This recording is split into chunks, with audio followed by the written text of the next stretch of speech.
अच्छा, आज हम पढ़ेंगे फंक्शन के बारे में। पहले आपने फंक्शन की हेडिंग देनी है और ये डेफिनेशन लिखनी है। Let A and B be two non empty set ए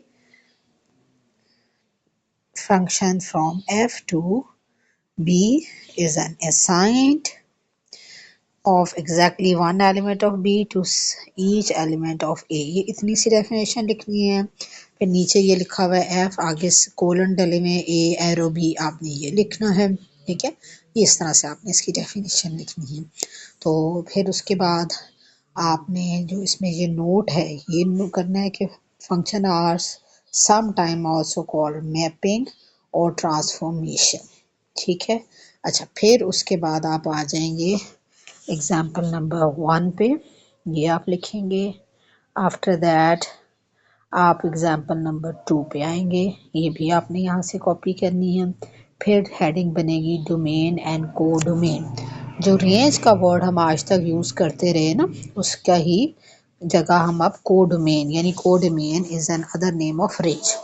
अब रेंज पहले आपने डोमेन बनाना है कि if f is a function of A to B, we say that A is the domain of F and B is the codomain. साथ में आपने bracket में रेंज भी लिख लेना है ऑफ F। ये इतनी सी आप डेफिनेशन करेंगे। उसके बाद आपने इक्वल फंक्शंस की हेडिंग देनी है। उसके नीचे जो डेफिनेशन आएगी, two function are said to be equal function if they have the same domain having same codomain. ठीक है। अच्छा, फिर इसके नीचे जो आपने एग्जाम्पल देनी है that is example 3। Next is bit function and bit string. Let f be the function that assign the last two bits of a bit string of length 2 or greater to that string। For example, ये उसकी example होगी, then the domain of f is the set of all bit strings of length 2 or greater and both the codomains are range are the set this। ठीक है। अच्छा, अब उसके बाद आपने सम ऑफ फंक्शन की हेडिंग देनी है, वो यहाँ से कॉपी करना है। अभी मैं सब आपको बताती जा रही हूँ, फिर मैं आपको सारे एक ही दफ़ा समझाऊंगी। उसमें एग्जांपल 5 आएगी। फिर प्रोडक्ट ऑफ फंक्शन की डेफिनेशन यहाँ से कॉपी होगी। फिर उसमें एग्जांपल 6 आ जाएगी। इमेज ऑफ अ सेट, यहाँ से ये डेफिनेशन आपने उतारनी है। ठीक है। और फिर उसका रिमार्क्स नहीं लिखना। ठीक है। और इसमें आ जाएगी एग्जांपल 7। देन 1 to 1 की आपने ये डेफिनेशन लिखनी है। Function f is said to be 1 to 1 और इंजेक्टिव, इसको आपने हाईलाइट कर लेना, ये इंजेक्टिव भी बोलते हैं। If and only if f of a equals to f of b implies that a is equals to b for all a and b in the domain of f। यहाँ तक आपने इसको मार्क करना है। और इसमें जो मार्क करने के बाद आपने एग्जाम्पल लिखनी है, वो एग्जाम्पल नंबर 9 लिखनी है। ठीक है। अच्छा, और एग्जाम्पल नंबर 10 लिखनी है। फिर इसके बाद इंक्रीजिंग एंड डिक्रीजिंग फंक्शन की यहाँ से डेफिनेशन कॉपी होगी और जो इसका रिमार्क्स है ना, वो आपने कॉपी करना है। Okay, next function types of function की आपने हेडिंग दे देनी है। तो वो जो मतलब इनटू चल रहा था ना, onto F function F is set from A to B is called onto और the subjective if and only if for every b belongs to b there is an element a belongs to a, f of a equals to b। f function f is called surjective if it is on to। अब यहाँ पे surjective को भी highlight आपने करना है। इसमें आपने एग्जाम्पल 13 लिखनी है। उसका क्वेश्चन जो सोल्यूशन में लिखेंगे ना, वो सिर्फ इसमें ये इसकी ये डायग्राम सी बनानी है। ठीक है, बाकी थ्योरी लिखने की इसमें ज़रूरत नहीं है। ओके, देन एग्जाम्पल 14 भी आप लिखोगे। फिर उसके बाद बाइजेक्टिव फंक्शन पे आ जाएंगी। इसकी डेफिनेशन यहाँ से कॉपी करनी है और उसमें आपने एग्जाम्पल नंबर 15 लिखनी है। ठीक है। अच्छा,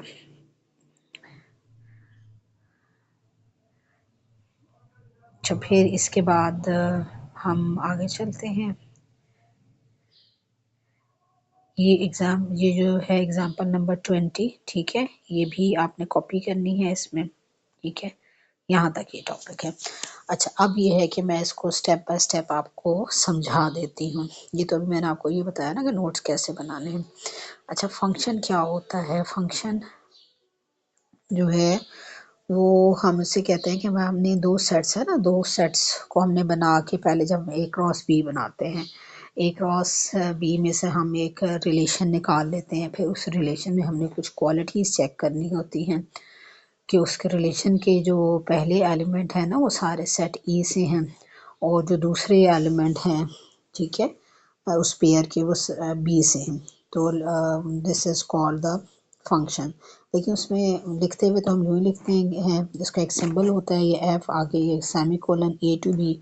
ये जो ए है जो टेल की तरफ लिखा होता है, इसका मतलब है जो आपके डोमेन के एलिमेंट हैं वो ए से हैं, जो रेंज के एलिमेंट हैं वो बी से हैं, ठीक है।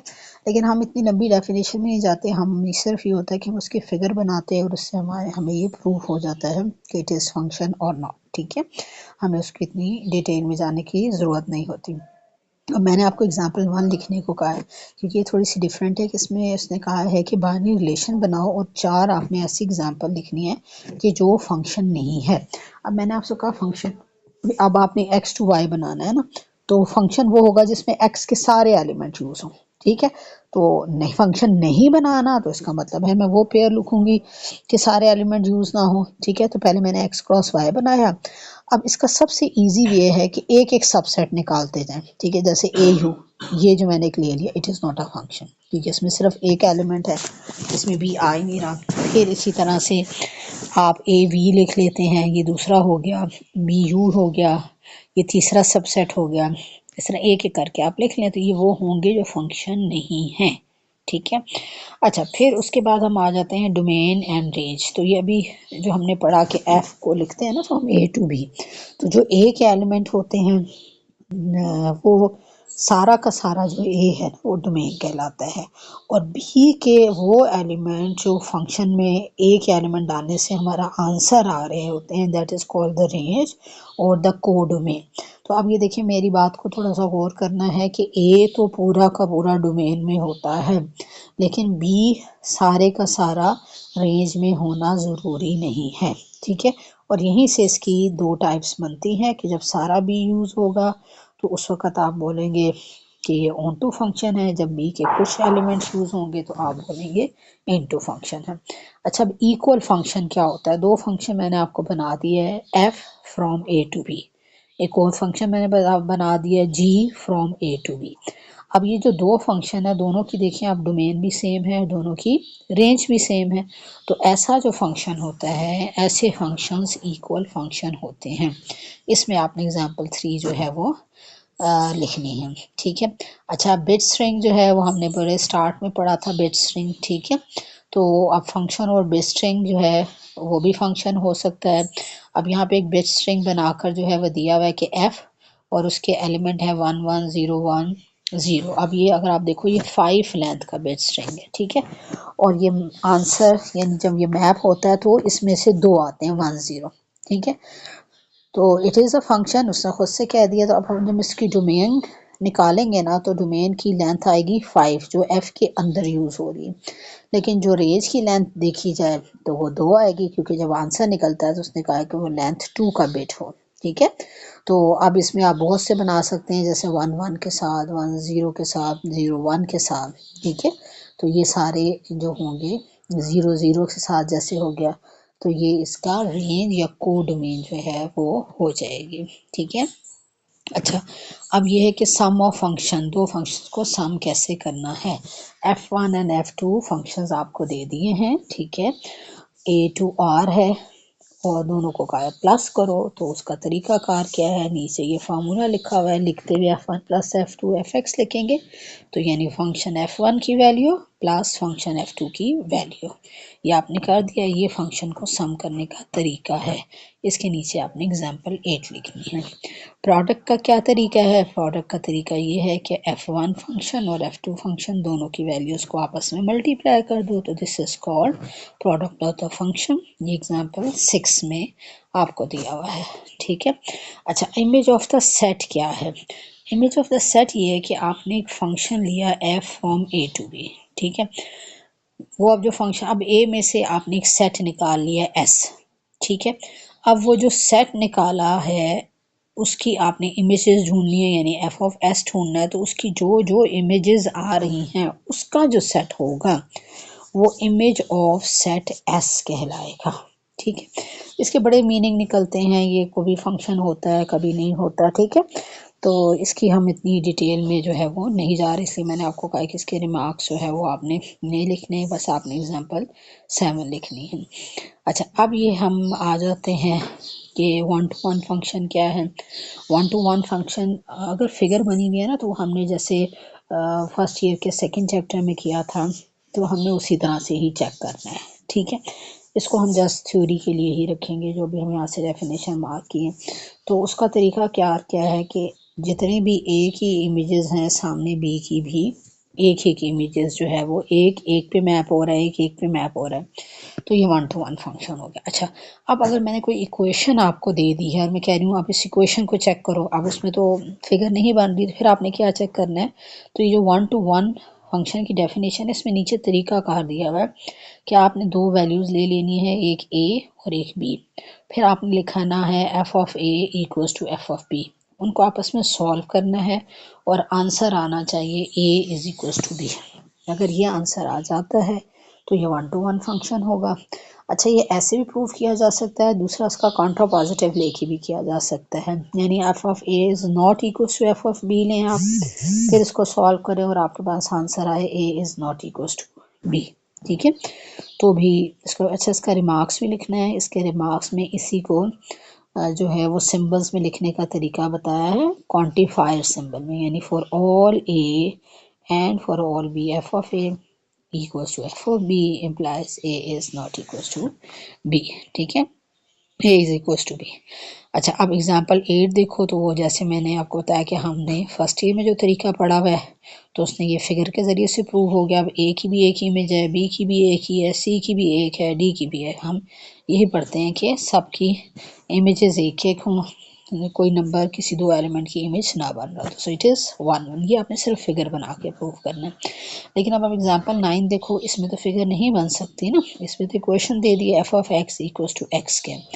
अब ये सेट ऑफ इंटीजर से लिया है, ठीक है।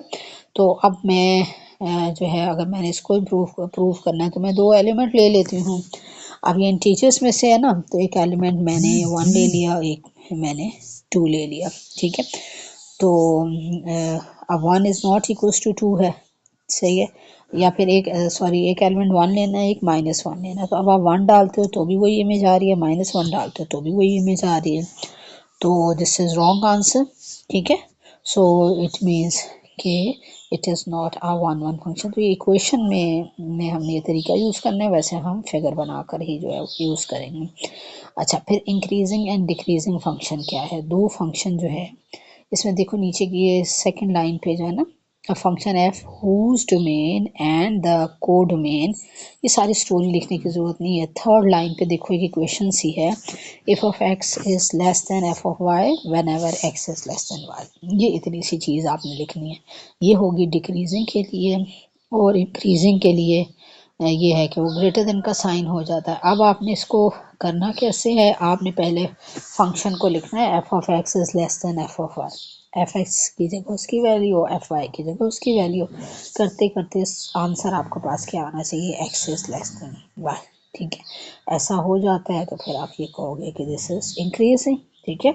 और ऐसा नहीं होता तो फिर इट इज़ नॉट इंक्रीजिंग। फिर हम डिक्रीजिंग चेक करेंगे, उसके लिए हमने ग्रेटर देन का लिखना होगा। अच्छा, अब इसमें जो है ये आपने